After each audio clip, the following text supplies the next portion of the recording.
Looks beautiful out there, Thomas. Yes, it does. Quiet right now.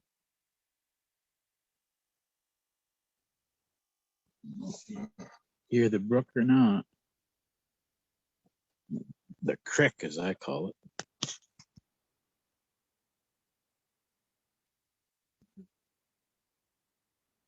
All right. Well, we're on the hour here, folks. Hoping everybody's having a good day, enjoying life, living life, loving life. As always, Keith here. Um, Last week we spoke a little bit about the ISO code and the NIAX codes, and our intent in the electronic book entry system in regards to the master trust account, getting that set up and making sure that that operates correctly. Our intent is to have a top level domain as a .post. In other words, being a post marshal. Everything we put out is up to our own discretion as whether it's an export or import, or if it's just free publication, no taxation. And basically that comes down to the same mission as the Library of Congress. And that's just the simple fact that we're placing the truth in, on, and for the record. And in so doing, if we recognize a problem with their record, we have the ability to correct it. And today's modern technology, IT, internet technology, allows us to do it much quicker. 3-day turnaround according if we do the right assignments. And so today I wanted to show everybody what we're looking at in regards to their records internally when we deal with our position in trying to establish this non-taxation thing, is because we're going to be dispatching articles through the mails. They're not supposed to be entered into the mails. And today this is all happening electronically. And every keystroke that you press has its own security certificate attached to it, a time date stamp telling you exactly when that key was hit, what key was hit just prior to it, what key was hit after it, spaces, everything. And here it talks about supplier and tenant records. And when we think about tenant records, we think about in regards to rentals and leases and stuff. And in fact, we're talking about mortgages and everything, real property, real estate, because they're supposedly, the legal fiction is that you are operating as the person, the supplier or the tenant. And you are working for a portion, a tenth. You are working for the title, which is 1/10. Possession is the other 9/10. Possession is the system location. This is where we're going to develop our own domain, our own top level domain of a virtual private network. And we're going to have our own NIAX codes developed right into the programming of our virtual private network. And this is what it's all about, cybersecurity. Because now we're no longer allowing anything in their system to locate anything in regards to our private estate except for one source, and that's a direct source to us. It has to be cleared by us first. If we do not give consent, return to sender. So anyway, I posted these links in the chat section, and it talks here about the categories of individuals covered by the system: suppliers, prospective suppliers, owners, and tenants of real property purchased or leased by U.S. Postal Service. I guarantee you get a hold of that mortgage, they can't make claim to it. They're only a tenant. You can claim ownership, a banker's endorsement, and return it under their, they have custody. If you get your hands on it, you turn it over, you do a banker's acceptance, hand it back to them with an assignment as trustee. They're no longer custody. that was holding the mortgage, that then handed it over to the intended recipient, who is the true owner, and then gives a proper banker's endorsement and then gives it back under a proper assignment. This is what the master trust account is all about. Giving proper assignment to the proper instruments. Category of records in the system is a supplier information or real property owner and tenant information. See, now we're recognized as the real property owner, and the postmaster is the tenant, and the proof is he's the one holding the mortgage. Records related to compensation claims by occupants of property acquired by U.S. Postal Service, including name and address of claimant, address of vacated dwelling, and itemized expenses. When we think about this stuff, don't get confused. When we're turning everything back over to the real property owner for redemption, we can't make itemized expenses above and beyond. So we can't make a claim for compensatory return. You can't make a claim for $25 million in Federal Reserve notes. You have to trade that certificate of indebtedness for the promise to pay it. And the promise to pay it is electronic transfers. And they better be correct, because if it's an out of balance account for more than 3 days, they have that 3 days to research and resolve the out of balance account. Authority for maintenance of the system is 39 USC 400 or 401. We're going to take a peek at that real quick.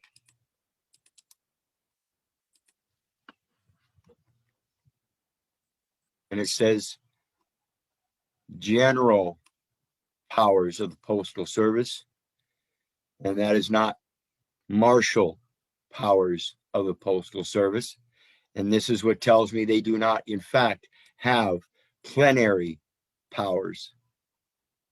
Let's not be confused about that. Plenary powers are full powers. If they only have general powers, then they do not have plenary powers. Subject to the provisions of Section 404A.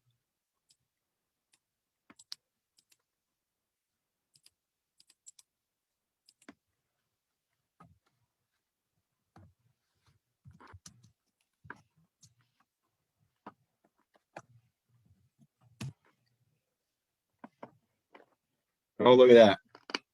Specific limitations. And right away it talks about the Postal Commission. Except as specifically authorized by law, the Postal Service may not establish any rule or regulation, including any standard. So they can't make anything uniform throughout the jurisdictions. Okay? They can't standardize anything. It's already supposed to be standardized. ISO, International Standardized Organizations. It's actually International Organization Standardization. The effect of which is to preclude competition or establish the terms of competition unless the Postal Service demonstrates that the regulation does not create an unfair competitive advantage for itself or any entity funded in whole or in part by the Postal Service. Who's funding what, people? Is it the Treasury? In whole or in part by the Postal Service. Is it the Treasury and the Postal Service? And the Treasury is funding Federal Reserve notes while the Postal Service is funding US dollars? Uh-oh. Compel the disclosure, transfer, or licensing of intellectual property to any third party. Compel the disclosure, transfer, or licensing of intellectual property to any third party. And this is exactly what they're doing through Facebook, Twitter, things like that. And they're using the nice NIAX codes in the programming. and the copyrights and the trademarks and the trade names. It's all legally, profoundly legal, such as patents, copyrights, trademarks, trade secrets, and proprietary information. Proprietary information, not electronic export information. Very specific language when we talk about this stuff. So anyway, when we go back here, routine uses of records maintained in the system, including categories of users and the purposes of such use. This is our main clarification when we're doing this stuff. The records maintained pertaining to this Social Security number are now removed from the probate and remanded through revocation and restoration back to the private side. It is no longer subject to policies and practices for storing, retrieving, accessing, retaining, and disposing of records in the system, because they're now removed. Period. And this is the basis of the just taking one certificate of any sort. That transcript, that's technically a certificate. It's got a certificate by the clerk of courts and the stenographer. Oh yeah, it's certificate. I can take both of them and trade them in. Put my dollar value on them, banker's acceptance, and there you go, buddy. Done with it. All kinds of things we can do with this stuff if we just learn how to handle it. And it's merely just a correction of the records. I'm not a supplier, and I'm certainly not a tenant. Because if I'm a supplier, then I'm supplying exports or imports, one or another. And like I said, I'm not buying and selling anything. I'm using regular trade acceptances. Somebody makes a valid offer under the same word that I live under, then so be it. Takes nothing more than that. The next link takes us to the U.S. Postal Service, what's called Postal Pro. And it's in its main operation windows up here, it tells us mailing and shipping. That should tell you two different things. Like I said earlier, we're not entering things into the mail. We're using freedom of transit through the shipping lines. They use intelligent mail barcodes. And these are just the electronic barcodes that they're using so that it makes it a quicker process. And this is to our advantage if we can assign one. But the one I want to take you down to is way down at the bottom. Imagine that.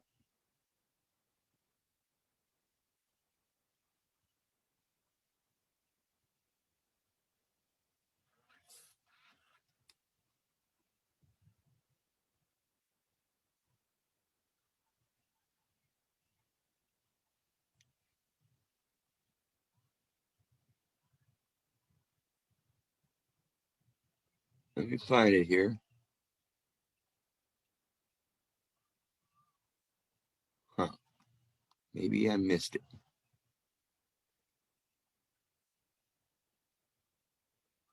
Mail.dat, and that's the data collection center. Technical specifications. This is your programming. And this is what I'm talking about with the NIAX codes. You can program your own copyright, your own collection center, your own distribution center, your own. We can even set up our own little Zoom type video program so we can do Zoom meetings with each other on our own virtual private networks. Every door direct mail. Oh, here it is. Share mail. Share mail, formerly alternate postage, provides a mechanism for businesses and organizations to use the mail to share information. That is not buy or sell or export or import. That is specifically share information. It is already a free share. It is not a share of a stocks or bond or anything like that. It's not an indenture. Not only with their customers, but to have those customers send the share mail letters and postcards to other parties without their having to affix a stamp. These businesses using postcards with these pre-metered uh, uh, stamps is not valid in law. Postcards are specific use. They are for sharing. They are not for taxation. They are not for buying and selling. They're not for import export. They're for transiting through and including those customers that can send and share mail letters and postcards to other parties. Period. This is a very important aspect of what our concept is. We don't have to pay for this stuff. We're not entering it into the mails. We're sending it to other parties of our private member association that is internationally recognized. Period. I think there might have been something else up here. Yes, we want to go back in here. It says full service. We don't want their service at all. We're not going to employ their service. We're going to assign their obligation as a trustee. Service type identifiers. When we look at service type identifiers, the intelligent mail barcode is used to identify mail piece movement through the postal system and support any additional service requested for that mail piece. So if it's not a mail piece, it does not have to have a service type identifier. Again, we get to create our own identifier. Seamless exception. This is what we're talking about. It's an automated, undocumented, intelligent mail barcode. This is where we're going to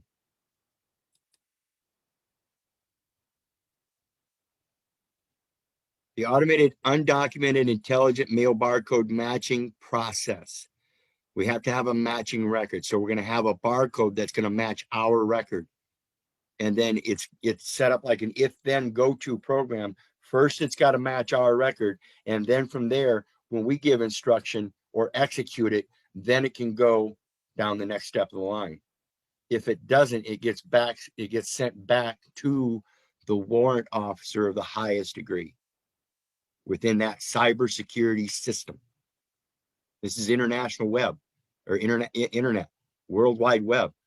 So now we're no longer talking about fraudulent use of the mails according to the United States Code. We're talking about violations of the peace treaties, the Uniform Customs Codes, the Constitution of the Universal Postal Union, and the Geneva Conventions. We are talking about acts of war on the international level. And this tells us how a lot of it is structured. And we can create our own structure. And like I said, there's up to 72 levels. This year shows the first 31 levels. And then 31 through 60, I think, is reserved for internal operations of the government and banking.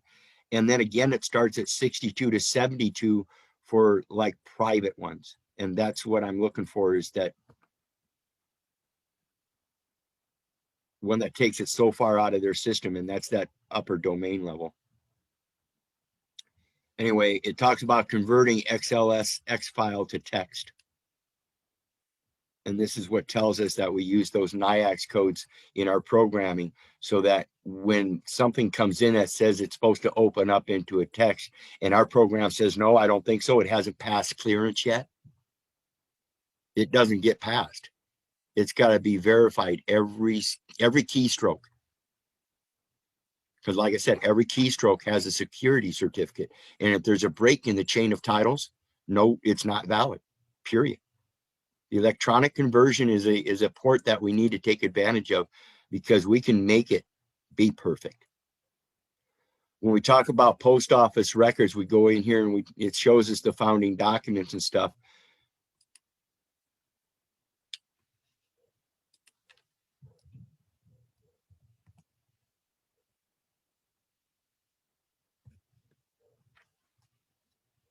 And it tells us I don't care where you look, I don't find any record of what's known as a land patent. They're all land records. Land records that are patent because they're public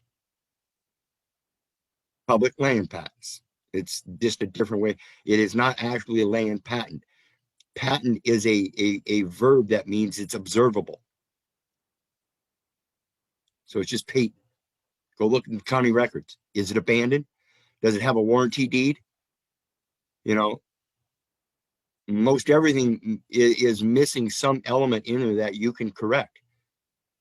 And just by taking maintenance of the records and correcting it, you have a superior right in it than anybody else because they've been ignoring it. They've been committing fraud, waste, and abuse. You're correcting that very fraud, waste, and abuse. How could anybody not observe that? And that's why I say don't go after these people for monetary sums. You can't do that. You have to go up by redeeming the land. Redeem means to buy back the land. That means you got to give up the Federal Reserve notes. Okay, I forgo all the Federal Reserve notes that would amount out of this claim. I'm going to buy back the land. Find me a piece of land that's valuable to that certificate that's worth 25 million. I don't care if it's only 250 acres. Give me 250 acres, we'll call it even. There's no way 250 acres is worth 25 million. But give me that 250 million or 250 acres and just let me alone. Done deal. Who could not agree to that kind of a peace treaty? The next one we want to talk about is the Postal Pro. We come up to Council Advisory Committee Charter. So even their Council Advisory Committee is a charter. It's merely just a corporation. They have no plenary powers. Period. Even dealing with them, one must either form a contract or a peace compact, one or the other. And in order to do the commercial contract, you have to still have the first peace compact. So let's start there, folks. Let's quit warring with them and let's start constructing the peace contract. Know the elements of the peace contract. What's it start out with? Good day, neighbor. It's called observance, identification. How do you identify your neighbor? I no longer identify them with cops unless I want to get stupid with them. In my heart and mind, I've got to forgive them. So they're my neighbors. In their job, they're a police officer, a policy enforcer, a people in government servitude can't understand normal thinking standards. You know, I can say it politely, or I can just call them a pig cunt. Excuse my language, however you want to look at it. But the reality of it is, you're the only one that has the quote plenary powers. My yay is my yay, my nay is my nay, no matter what form I say it in. Period. And with that, I'm going to open the board a little early tonight. I'll go ahead and post these links in the chat section again. But this is the important element, is constructing that electronic internet yourself. You don't need to go down to the county courthouse and establish any record there. No more. By doing so, you're allowing a paper construct, a definitive paper form, to be converted into a electronic data entry system. In that data entry system, there is no correcting it for what's entered in at that port, because somebody first has to give it to them. They can't just enter in data and claim that it's valid as anything but electronic export information. Therefore, it has to relate to the one that exported it. The key operator is not the one that's exporting it. Somebody else gives them a paper document to do so. Quit doing it. This is something we found very valuable. They don't want to enter those documents into the public records if you give them private notice in the proper capacity. Private administrative process. Quit going to their public venues. You want to go to a public venue and assert your private beliefs. Establish that on the internet, the electronic forum in the internet, the World Wide Web. You have the ability to create your own site. You don't have to use the Facebook. You don't have to use the Twitter. You don't have to use all that stuff. And we're in a stage of our internet technology, again, like I mentioned in my one last night, I beat myself about the head because I dropped that ball. I was one of those kids that was building and programming computers when I was young. Before they even had classes in school, I was building and programming. When they had the class, I was the one teaching the teacher. And I dropped that ball. I quit it. And I wish I hadn't, because today the programming is so much different. But I'll get it. I'll get it even if I have to hire some outside help. But in the meantime, floor is yours. Ask away.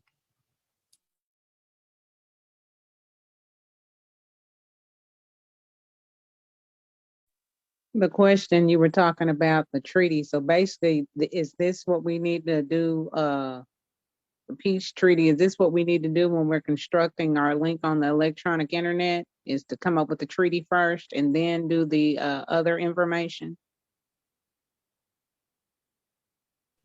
Correct. Because what we're going to do, just like the United States is constructed with Articles of Confederation, Declaration of Independence, Constitution, um, and their own treaties, the concept is just to do the same thing.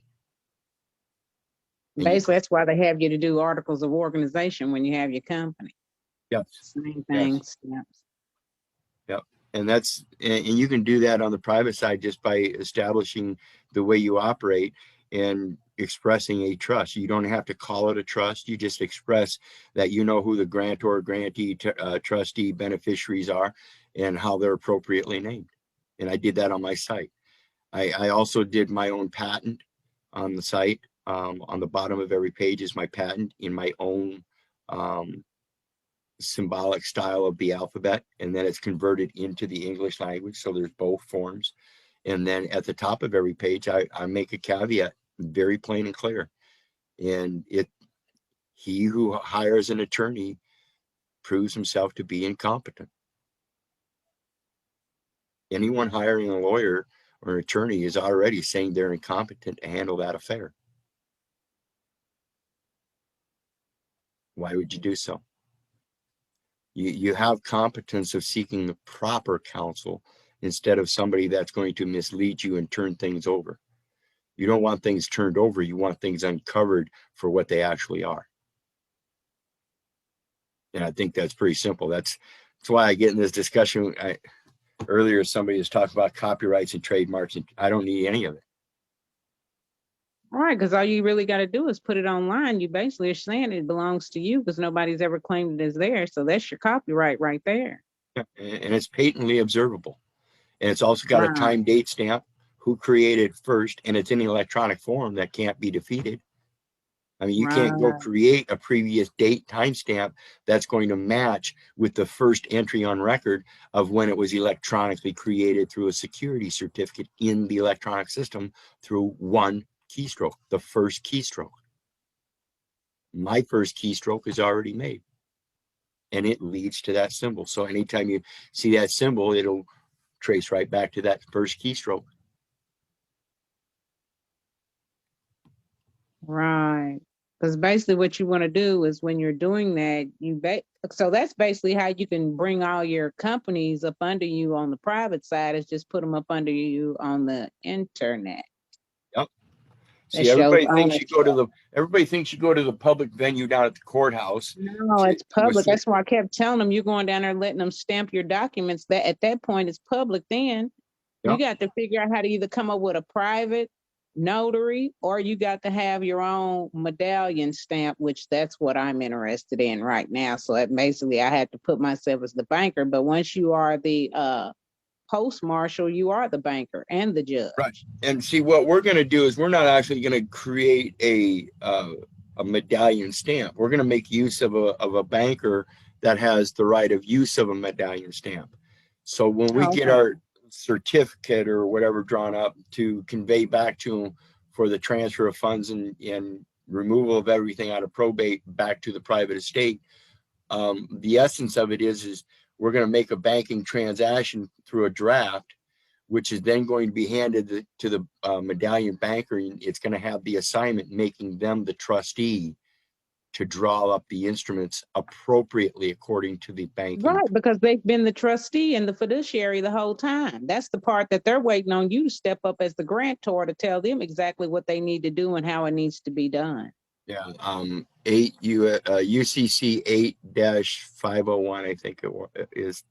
It talks about the secured signature or the secured endorsement or the blank endorsement or whatever. And that's what we're missing out on, is when we don't make the correct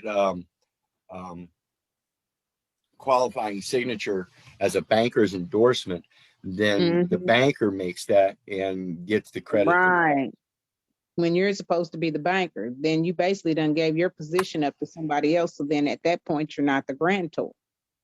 Correct. Somebody else is. Settler, yeah. The bank, well, the bank is. So then my question is, so like for your other relatives that you're trying to take their estates and put them up under your trust, you just did express that when you put your online stuff up?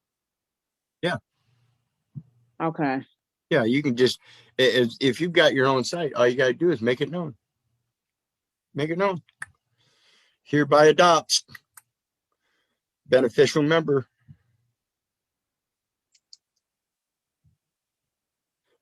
If that's truly what you want, but you don't need to. You don't even need to do that. It's when it comes down to these private member associations and being able to make reparations or help other people make reparations and restorations and stuff, we have that capability simply by proving that we do it first. In doing it first and being stable in that, now we can start asserting the part of the law where we are collecting up the sheep. We are No, fishers. I'm talking about my sheep that have passed on. You know, they have their estates that's out there and they've got control of them. Why can't I put them up under me? I'm not talking about my living relatives. I'm talking about I think that's called residuals and stuff. We can do some research on that. I've never really had any interest in that because in fact, people, the whole system has no substance. So when you try to go claim substance that's really not there because it's a past relative or something, you're walking in muddy waters. Because what we're really affecting today is just a credit transfer now. There really is no money. There really is no actual transfer like that for payment. It's all done on a prepaid credit transfer system. Okay, so let me ask you this. Do you still think that I should go to them as far as talking to the Department of Interior with the information that I have that I was telling you about? You think I should still go and do that though? In regards to yourself, most definitely, because that's what we're doing. Again, we're not trying to cause any problems. We're coming together with peace, and all we want to do is correct the records so that we can make any necessary revocations for restorations back to the live will. Because as we comprehend everything, you're administrating it. The only way you can administrate it is in abeyance because it's been abandoned, and that's why it's in probate.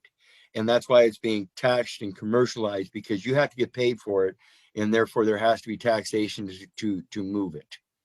Well, my apologies. I repent. I didn't recognize this before. I realize how it works now, and I'd like to take upon those responsibilities, releasing you of your liabilities and calling all debt settled so we can get back to move forward. Doing what we're supposed to. Okay, so basically the first thing is getting the site constructed. Yeah, and it's simple. I went through BraveNet and just set up, I think it was like $39 a year, and I've had it for 6 months now or so. So I've got another 6 months or so to go. And then that itself, depending on how you structure it, I structure it. I've got it set up. I'm trying to get profiles and group pages set up yet, but it's set up basically to express myself and what I'm about, and in just correcting things in an open sense without being belligerent about it, but yet being open enough to be able to prove, here's some inconsistencies in their own laws, and I put it right out there in the Right. international forum. And right, and that's what I've been finding is inconsistencies in, okay, well, you going by this, but this right here goes back further than this, but this says something different than what this says. So which one are we going by? Because it seems like not full truths have been being told. And when we think about those inconsistencies, then we've got to show that that's the problem with the error in the ways from which it's conducted, because this hand is doing it this way and this hand is doing it this way, and they're both working in conjunction against the benefit of the actual guy that's supposed to be benefiting. Right. So Okay. but yeah, That's my I'll thing is getting it started up. I gotta figure out the words I'm gonna say. So I'm taking notes on every little thing that pops up that's like seems like a keyword. So I wait for the spirit to give it to me and then I just write it down and then I'm gonna put it all together. well, like I said, I had the meeting with the Medallion Stamp Bank situation yesterday, and it wasn't actually the Medallion Stamp Banker, so I didn't get quite what I wanted out of it. But we did get a starting point and some other things that we've come to realize we need to do, and so we're going to get that going, and then it's going to be bankers acceptance time. And I Well, I'm explained gonna to see. I'm gonna talk to because I should have did it today, but I had forgot. But I'm gonna see what the two banks that I'm dealing with are talking about because I know my credit union is absolutely a credit union that's for members only. yeah, I know you can't as far as anything that has to do with SBA and all that. They're not. They're not FDIC. That's what I done found out. So they basically are owned by the members. So I could call them or ask them. And I do have an account with SunTrust on the business side. I did find out from them they will take uh promissory notes. They told yep. me that. So I'm trying to find somebody that knows how to write out one and write it the right way. She told me, she said, just give me some time in advance. She said, because I have to get these special envelopes. And yes, they have to have certain envelopes to put that in because Yep. that's basically worth a lot of money and you don't want to lose it. So A it's got to be security covered. envelope. Yes. That's exactly what she's got to have. It's all coming together, and like I said, she understood what I meant when I told her I wanted to move everything, that my companion was retired and no longer a public servant or civilian employee, and we wanted to release everybody of their liability of conducting her affairs by removing everything from the probate side to her private estate. That way she can write up a living will and have it appropriately granted to her children when she passes. Oh, okay, no problem. So it's just really is a matter of knowing what you're talking about before you even talk to them. And even if you're not talking to a medallion stamp banker, you'll get somewhere. Most of those bankers know what you're talking about. And with that, we're about to shut off. So God bless everybody. Thanks for joining. I'll post those links as well as my PayPal link if anybody wants to share some love.